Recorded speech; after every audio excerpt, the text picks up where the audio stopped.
Alkaline, plant-based tomato vegetable soup from scratch. Let's get it. So we're gonna start with chopping up our vegetables.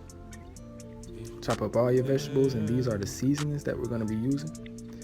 So now that I have all the chopped vegetables in the pot, we're gonna let that start simmering. You wanna have it simmering with some grapeseed oil. And also you wanna put half of your seasonings in now. And we're gonna let all those good seasonings soak into those vegetables. Now we're gonna blend up our 6 to 7 tomatoes, and this is what it should come out looking like. Now that the vegetables have been sauteed, we're gonna add the tomatoes to the vegetables, and now we're gonna let that simmer. As you can see, we added another tablespoon of our onion powder. We added also a little bit more sea salt.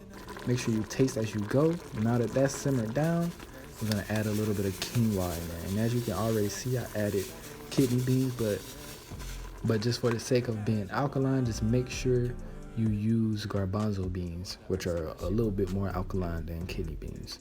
So now that you're getting that all simmered, now it's time to add your water. Once you've added your water and it gets to a simmer, this is what it will look like. Nice and savory. You want to make sure all your vegetables are soft.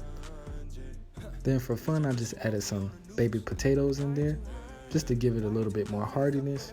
And once that simmers and sets and those potatoes are soft, you're ready to go. And you have now created an alkaline tomato soup. So like, comment, and subscribe, and stay alkaline.